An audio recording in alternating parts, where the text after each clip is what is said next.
Hello दोस्तों, ये कहानी शुरू होने से पहले अगर आपने हमारे चैनल को सब्सक्राइब नहीं किया तो जल्दी से सब्सक्राइब करके बेल आइकन दबा दीजिए, क्योंकि हम आते हैं हर नई कहानी के साथ। मकर संक्रांति के दिन सास बहू में कलेश। मकर संक्रांति आने वाली थी।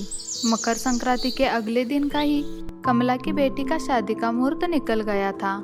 कमला बहुत खुश थी क्योंकि उसकी बेटी को उसका मनपसंद दूल्हा मिल गया। घर के बाकी लोग भी बहुत खुश थे और शादी की तैयारियां करने लगे थे।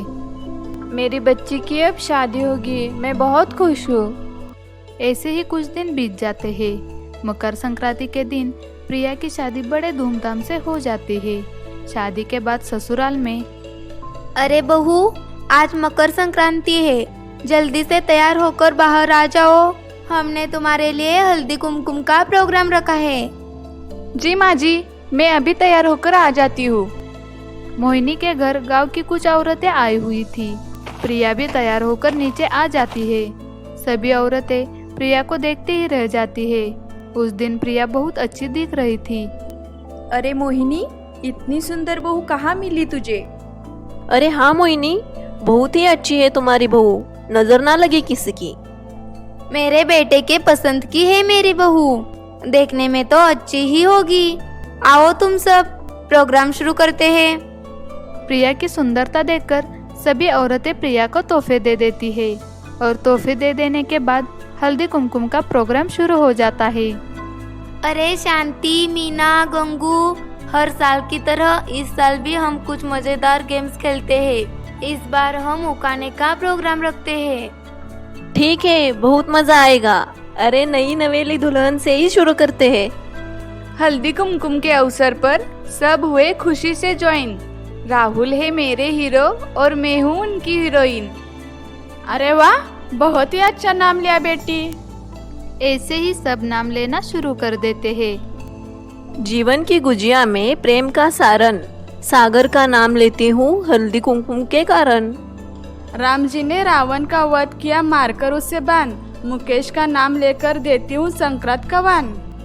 चम्मच में चम्मच, चम्मच में जीरा, वैभव जी मेरे लाखों में हीरा। सब नाम ले लेते हैं और सभी महिलाएं एक दूसरे को हल्दी कुमकुम लगाती है और प्रोग्राम खत्म हो जाता है और सभी औरतें खाना खाकर अपने घर चली जाती है। अगले दिन से ही मोहिनी अपना असली रंग दिखाना चालू कर देती है। पूरे दिन थकने के वजह से प्रिया 8 बजे तक सो जाती है और मोहिनी उसे बुलाने आ जाती है। अरे राहुल, प्रिया अभी तक सो रही है। सुबह के 8 बजे हैं, उठावी से। इतनी देर कोई सोता है क्या? अरे माँ, वो कल की प्रोग्राम की वजह से थोड़ा थक गई थी, इसलिए सो रही है। अरे कल ही आई है ये लड़की और तुम उसकी साइड ले रहे हो? मोहिनी की आवाज से प्रिया उठ जाती है। अरे क्या हुआ माँ जी, आप इतना क्यों चिल्ला रहे हो? चिल्लाऊं नहीं तो क्या करूं? तेरी आरती उतारूं? ससुराल में इतनी देर कोई सोता है क्या? शादी के पहले तो ये मुझसे बहुत अच्छी बातें करती थी और अब अपना असली रंग दिखाने लगी। मैं अभी तैयार होकर सबके लिए खाना बना देती हूँ। प्रिया जल्दी से तैयार होकर सबके लिए खाना बनाती है। क्या बहू खाना बनाया है? इसमें बिल्कुल नमक नहीं है। अरे माँ, है ना। तू चुप बैठ। ऐसे ही कुछ दिन बीत जाते हैं। प्रिया बेचारी को मोहिनी बहुत काम करवाती है और उससे ठीक से बात भी नहीं करती। अपने माँ पापा को कोई परेशानी न हो इसीलिए प्रिया भी किसी को कुछ नहीं बताती। एक दिन मोहिनी को हार्ट अटैक आ जाता है। उस वक्त घर में कोई नहीं होता। प्रिया परेशान होकर सबको फोन करने लगती है, लेकिन कोई भी उसका फोन नहीं उठा था। वो अकेली ही मोहिनी को अस्पताल लेकर चली जाती है। कुछ देर बाद सभी घर वाले भी अस्पताल में आ जाते हैं। डॉक्टर मोहिनी का चेकअप करके बाहर आए। क्या हुआ डॉक्टर मेरी माँ को? उन्हें हार्ट अटैक आ गया है। उन्हें यहाँ लाने में थोड़ी भी देर हो गई होती तो उनका बचना मुश्किल था। सभी घर वाले प्रिया की तरफ देखते हैं और शुक्रिया करने लगते हैं। कुछ देर बाद मोहिनी को भी होश आ जाता है और उसे भी पता चलता है। वो प्रिया को कहती है, मुझे माफ कर दो बहू, मैंने उन औरतों के बातों में आकर तुमसे ऐसा बर्ताव किया। मुझे माफ कर दो। राहुल को इसके बारे में कुछ पता नहीं था। क्या हुआ माँ? कुछ नहीं राहुल।